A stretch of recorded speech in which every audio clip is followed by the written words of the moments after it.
विद्यार्थियों, आज हम कक्षा 12 हिंदी की पाठ्य पुस्तक अंतरा भाग 2 के काव्यखंड के अध्याय 1 में वर्णित कवि जयशंकर प्रसाद द्वारा रचित रचना जिसका शीर्षक है कार्नेलिया का गीत पढ़ने जा रहे हैं।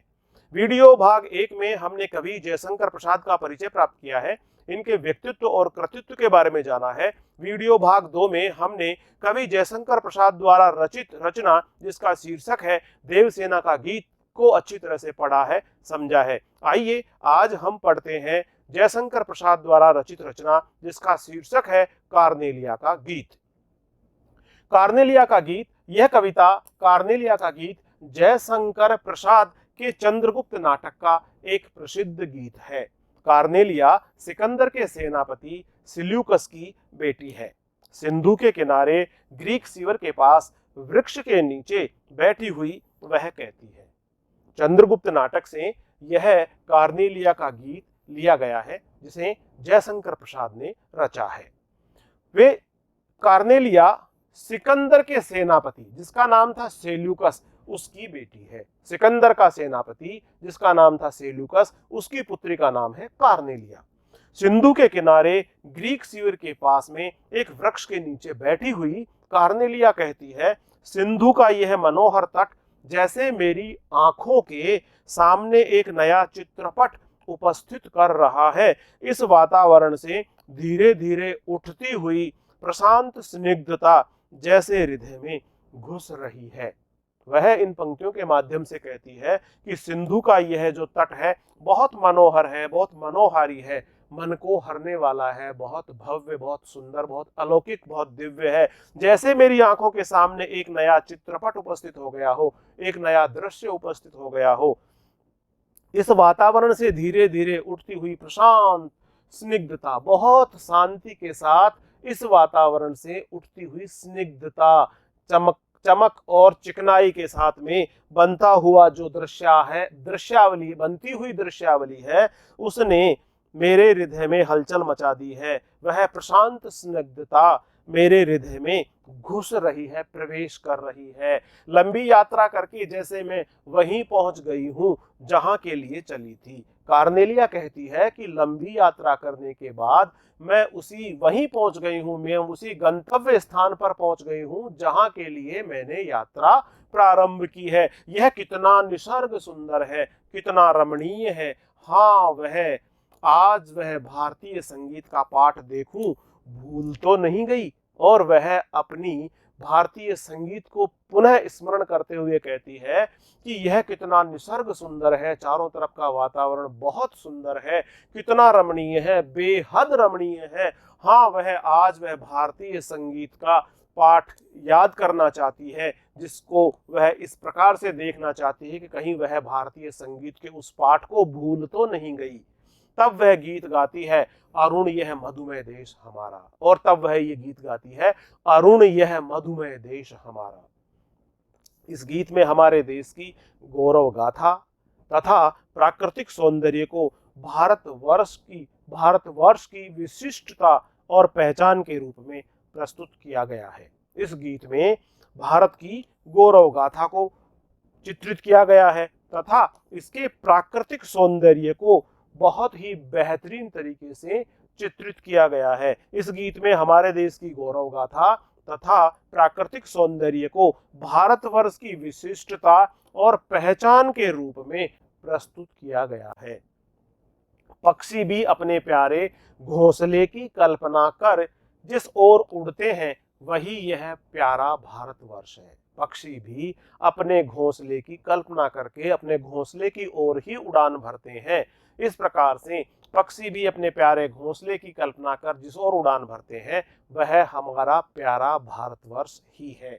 अनजान को भी सहारा देना और लहरों को भी किनारा देना हमारे देश की विशेषता है। किसी भी अनजान को हमारा देश सहारा देता है और लहरों को भी किनारा देता है। ये हमारे देश की विशेषता है। सही मायने में भारत देश की यही पहचान है कि ये लहरों को किनारा देता है और अनजान को सहारा देता है। आइए पढ़ते हैं, वाचन करते हैं इस गीत का जिसका शीर्षक है कार्नेलिया का गीत। कार्नेलिया का गीत।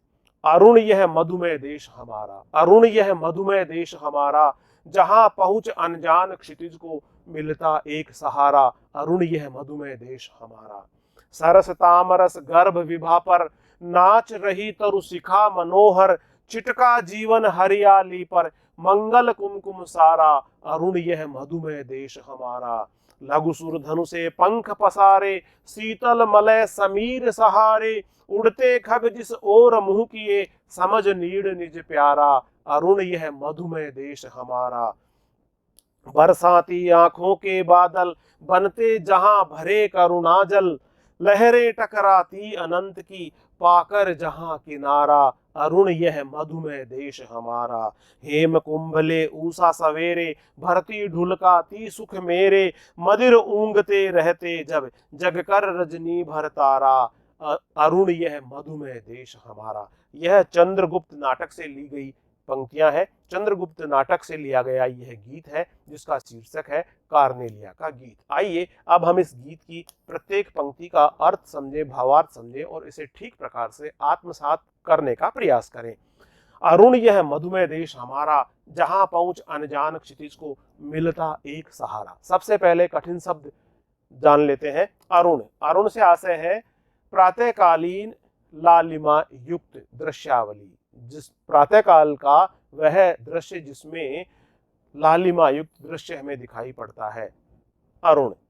मधुमेह, मधुमेह से आशय है मधुरता से युक्त, मिठास से भरा हुआ, मधुरता से भरा हुआ। क्षितिज, क्षितिज, क्षितिज से आशय है जहां धरती और आकाश देखने पर एक साथ मिले हुए से दिखते हो, वह बिंदु जहां धरती और आकाश एक साथ मिलते हुए दिखाई देते हैं उसे क्षितिज कहा जाता है।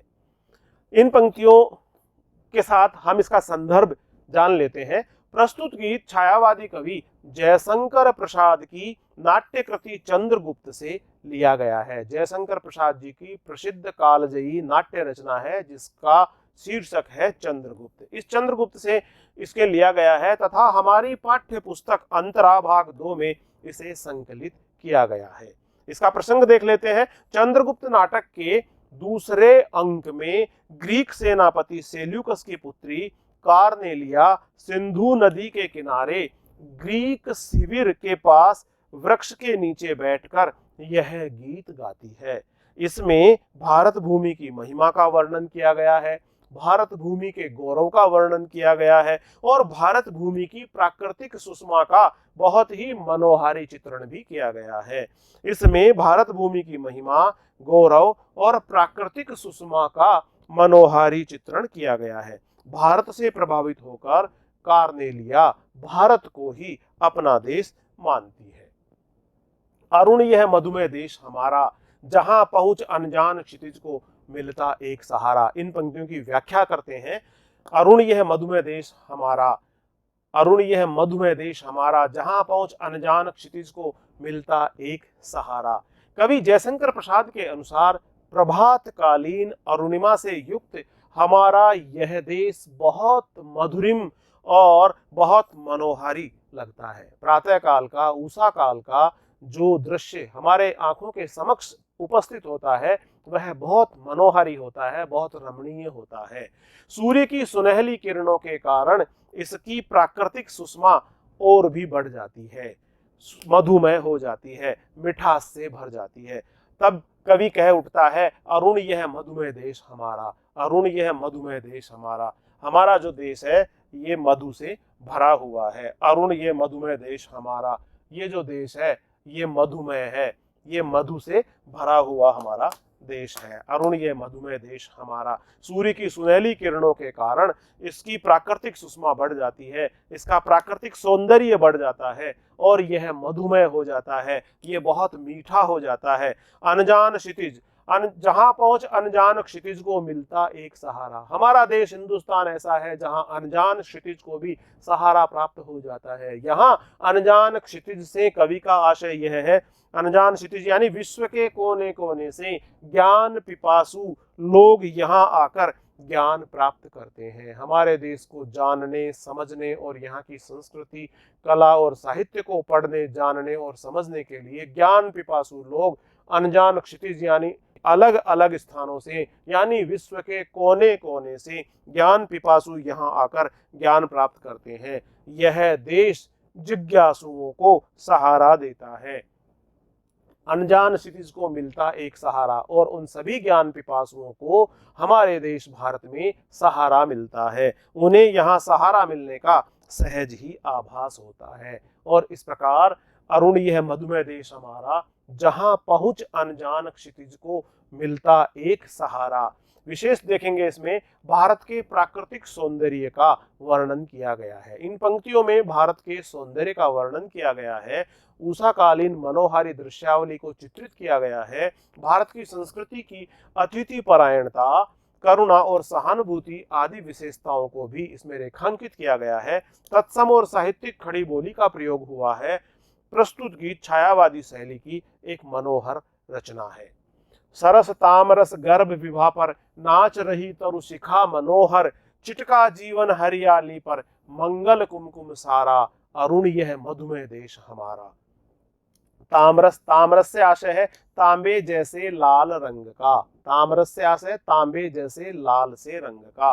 विभा, विभा से आशय है कांति। मंगल, मंगल कुमकुम, मंगल से आशय है शुभ और कल्याणकारी। कुमकुम, कुमकुम से आशय है अबीर, अबीर लाल रंग अबीर।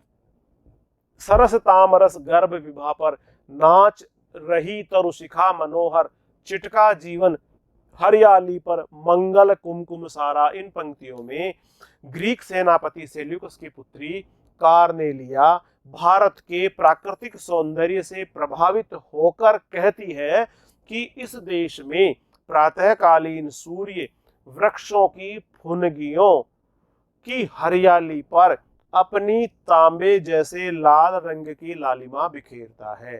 जब सूर्य अपने तांबे जैसे लाल रंग की लालिमा वृक्षों की फुनगियों पर, वृक्षों के ऊपर निकली हुई वृंतों पर और पत्तों पर डालता है, तब ऐसा लगता है जैसे प्रातःकालीन सूर्य वृक्षों की फुनगियों की हरियाली पर अपनी तांबे जैसे लाल रंग की लालिमा बिखेरता है। वृक्षों की शाखाओं से छनकर जब सूर्य की तामरस किरणें कमलों पर अपनी कांति बिखेरती है तो ऐसा प्रतीत होता है सरस तामरस गर्भ विभा पर, विभा से आशय होता है कांति, अपनी कांति बिखेरती है।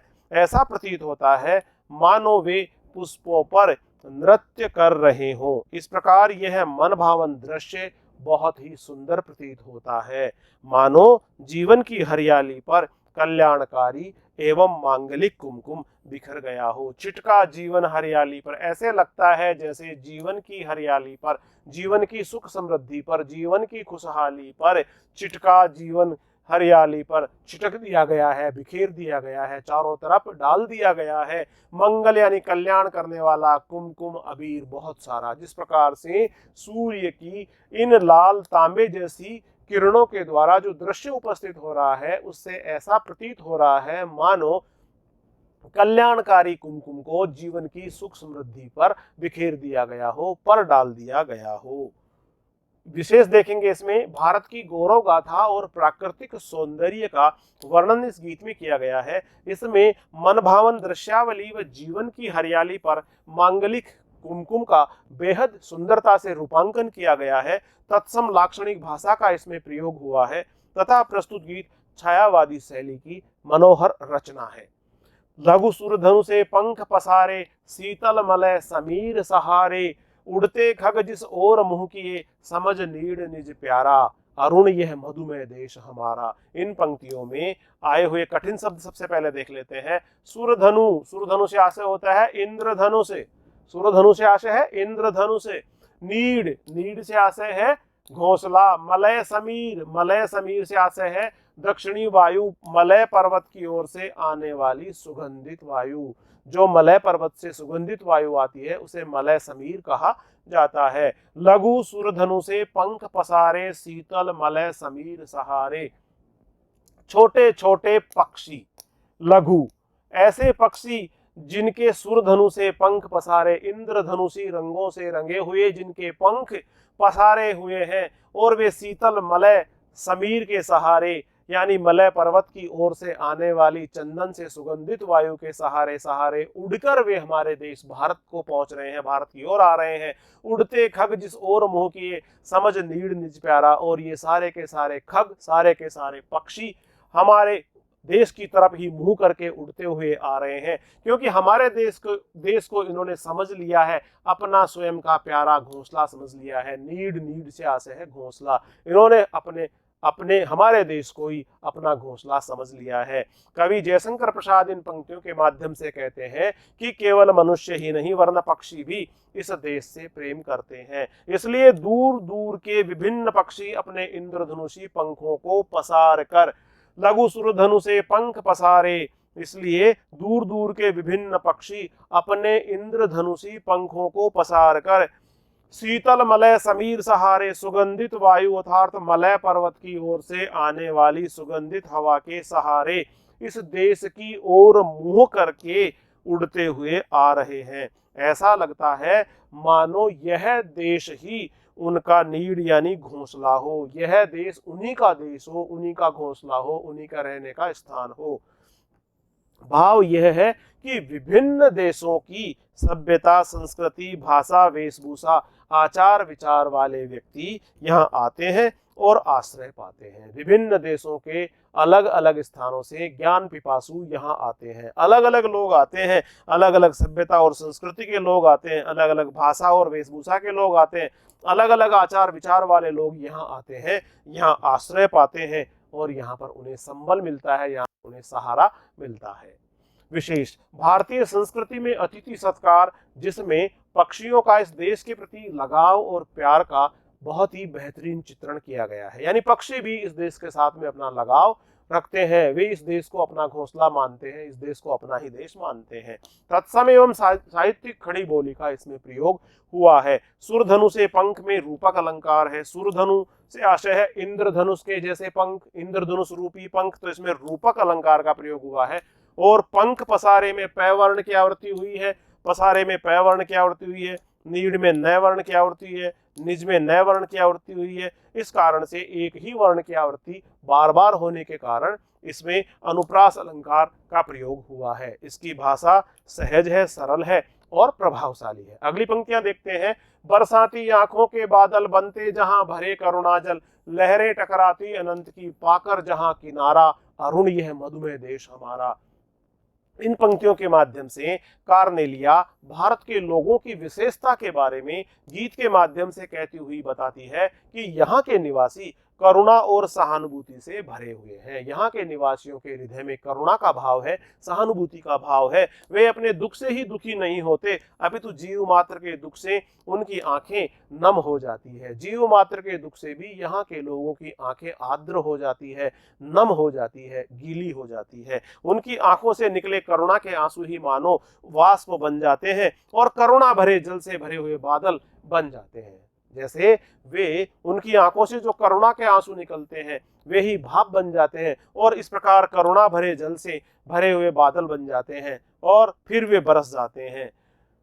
बरसाती आंखों के बादल बनते जहां भरे करुणा जल, करुणा के जल से भरे हुए बादल फिर नीचे बरस जाते हैं। यह वह देश है जहां सागर से आने वाली लहरें किनारा पाकर शांत हो जाती है। लहरें टकराती अनंत की पाकर जहां किनारा, यहीं पर आकर के लहरों को भी किनारा मिलता है। जहां सागर से आने वाली लहरें किनारा पाकर शांत हो जाती है, अर्थात दूर देशों से आने वाले व्याकुल प्राणी यहाँ शांति का अनुभव करते हैं। इस प्रकार भारत देश दुखियों को शांति प्रदान करने वाला है। विशेष इसका देख लेते हैं। भारत के निवासियों की करुणा और सहानुभूति का भाव इन पंक्तियों में प्रकट हुआ है। तत्सम और कोमलकांत पदावली युक्त लाक्षणिक भाषा का इसमें प्रयोग हुआ है। बादल बनते में अनुप्रास अलंकार है, बै वर्ण की आवृत्ति हुई है, बै वर्ण की आवृत्ति हुई है, इसलिए इसमें अनुप्रास अलंकार हमें देखने को मिलता है। इसमें छायावादी शैली की बहुत बेहद सुंदर अभिव्यक्ति हुई है। हेम कुंभले ऊषा सवेरे, भरती ढुलकाती सुख मेरे, मदिर ऊंगते रहते जब जगकर रजनी भर तारा, अरुण यह मधुमेह देश हमारा। कठिन शब्द देख लेते हैं। हेमकुंभ, हेमकुंभ से आशय है स्वर्ण कलश, स्वर्ण कलश, स्वर्ण से बना हुआ कलश, हेम कलश, हेमकुंभ। ले उषा सवेरे, भरती ढुलकाती सुख मेरे। मदिर, मदिर से आशय होता है नशे में, मस्ती में, मस्ती में होना, नशे में होना, मदिर। रजनी, रजनी से आशय होता है रात्रि। इन पंक्तियों में हेम कुंभ ले उषा सवेरे, भरती ढुलकाती सुख मेरे, मदिर ऊंघते रहते जब, जगकर रजनी भर तारा। इन पंक्तियों में कवि जयशंकर प्रसाद जी कार्नेलिया के माध्यम से भारत की उषाकालीन प्राकृतिक सौंदर्य का वर्णन करते हुए कहते हैं कि यहाँ की प्रातःकालीन प्रकृति की मनोहारी छटा अवर्णनीय है, उसका वर्णन शब्दों में नहीं किया जा सकता। जब रात भर चमकने वाले तारे, जगकर रजनी भर तारा, जब रात भर चमकने वाले तारे मस्ती में ऊँघने लगते हैं, मदिर ऊँघते रहते। जब जब रात भर चमकने वाले तारे मस्ती में भरकर ऊँघने लगते हैं, तब उषा रूपी सुंदरी उषा सवेरे अपने सूर्य रूपी सुनहरे घड़े को, इस हेम कुंभ को, सूर्य रूपी सुनहरे घड़े को, हेम कुंभ को आकाश रूपी कुएं में डुबोकर, आकाश रूपी कुएं में डुबोकर जल भरकर लाती है और सुख समृद्धि बिखेर जाती है। भरती ढुलकाती सुख मेरे, और सुख समृद्धि चारों तरफ बिखेर देती है। भाव यह है कि जब सूर्योदय होता है तो तारे छिपने लगते हैं और चारों ओर मनोहर दृश्यावली से सुखद अनुभूति होने लगती है, सुख समृद्धि प्रसारित होती रहती है। भारत की गौरव गाथा और प्राकृतिक सौंदर्य का वर्णन इस गीत में किया गया है। भारत की संस्कृति अतिथि सत्कार की रही है। अतिथि परायणता, करुणा और सहानुभूति आदि विशेषताओं का इस गीत में चित्रण हुआ है। तत्सम एवं साहित्यिक खड़ी बोली का प्रयोग हुआ है। मानवीकरण, रूपक, उपमा और अनुप्रास आदि अलंकारों का प्रयोग हुआ है। यह गीत छायावादी शैली की मनोहर रचना है। कवि जयशंकर प्रसाद द्वारा रचित यह रचना छायावादी शैली की मनोहर रचना है। इस प्रकार प्रिय विद्यार्थियों, आज हमने कवि जयशंकर प्रसाद द्वारा रचित रचना जिसका शीर्षक है कार्नेलिया का गीत पढ़ा, इसे अच्छी तरह से समझ लिया है। कवि जयशंकर प्रसाद द्वारा रचित रचना देवसेना का गीत और कार्नेलिया का गीत से संबंधित अभ्यास प्रश्न लेकर हम अगले वीडियो में शीघ्र ही आपके समक्ष उपस्थित होंगे। तब तक नमस्कार।